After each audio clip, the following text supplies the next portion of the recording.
All right, let's dive into a story about a hidden threat, one that's lurking in the very tools that developers trust and use every single day. We're going to break down an attack that didn't need to force its way in. Nope. It was basically invited right through the front door, hidden inside the public NPM registry. This is the question that should really keep every developer up at night. You can write the most secure code in the world, a real fortress, but modern software isn't built in a vacuum, right? It's built on a foundation of hundreds, sometimes thousands of third-party packages. And if that foundation has a crack, well, the whole thing is at risk. This attack wasn't about breaking down walls. It was about being welcomed inside like a trusted friend. So what did this threat actually look like? Well, it all boiled down to three very specific, very malicious packages. Security researchers over at Zscaler ThreatLabz were the ones who spotted them, flagging them for some pretty suspicious behavior. Just 3 packages. Sounds small, but the potential for damage was absolutely massive. And here they are, the 3 culprits: bitcoin-main-lib, bitcoin-lib-js, and BIP40. Now, just look at those names. They sound totally legitimate, right? They're designed to sound helpful, especially if you're a developer working with crypto. They're made to just blend in, and that's exactly what made them so incredibly dangerous. So the big question is, how did they actually manage to fool people?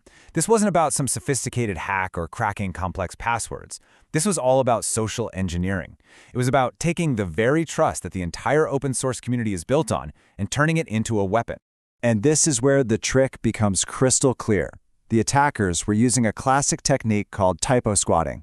You see, there's a very popular, very trusted project out there called bitcoinjs. So what did they do? They created packages with names that look and sound almost exactly the same. They were preying on the fact that a developer might be in a hurry, might make a tiny typo, and accidentally install the malicious version. It's the perfect way to hide in plain sight. Okay, so once a developer was tricked into installing one of these packages, the trap was sprung. And that's when the real weapon got deployed, a nasty piece of malware that the researchers called NodeCordRAT. This is the payload, the part that does all the real damage. Now, for anyone who's not familiar, a remote access Trojan, or a RAT for short, is seriously bad news. What it does is it basically creates a secret backdoor into a person's computer. It hands the attacker the keys to the kingdom. They can do literally anything they want. Steal your files, watch what you're doing, or even use your machine to launch other attacks. And this route wasn't just grabbing random files. Oh no, it was a specialist. It had a very specific shopping list. It was programmed to hunt for the most valuable data on a developer's machine. Things like cryptocurrency wallet data from MetaMask, super sensitive API keys stored in .env files, and even all your saved passwords from the Chrome browser. The real crown jewels. So here's a look at how this Trojan was built. And man, it's pretty clever. First, it's written in Node.js, which helps it blend right into the normal JavaScript environment. But the really genius part? It used Discord for its command and control. Think about that. By hiding its communication inside a super popular, totally legitimate app like Discord, its malicious traffic becomes a needle in a haystack. It's incredibly hard for security tools to spot. Okay, so we've got the disguise and we've got the weapon. Now let's put it all together and walk through exactly how this attack plays out, step by step, from a single command to a completely compromised system.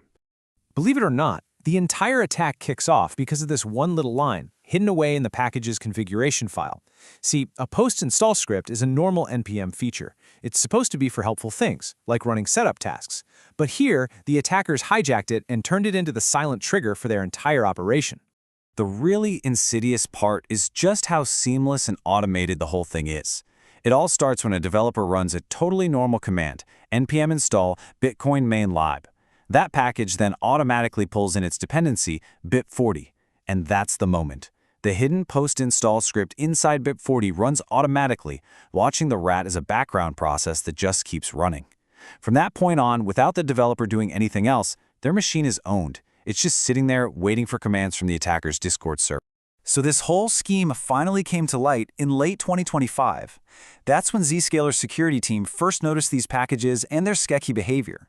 It took a couple more months, but by January 2026, they had analyzed the whole thing and publicly disclosed the details of the NodeCordRAT Trojan, which, of course, allowed everyone to start defending against it. Look, this one attack is a fascinating, if scary, case study.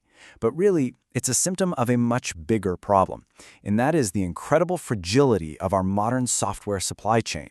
It really makes you wonder, Why is compromising just one developer's computer such a huge deal? It's a huge deal because that one machine holds the keys to the entire kingdom. Think about it. A developer's workstation has access to cloud credentials, private source code, and often a direct line into a company's production systems. So the attack doesn't just stop with one laptop. It can cascade through an entire organization, causing unbelievable damage. And that really brings us to the most important takeaway here. This whole incident is a massive wake-up call. The code that you personally write, that's just the tip of the iceberg. The real question that every single developer needs to be asking themselves now is this: do you truly know what's lurking inside the hundreds or maybe even thousands of dependencies you pull in every single day? Because in this new world of software supply chains, trust itself has become a vulnerability.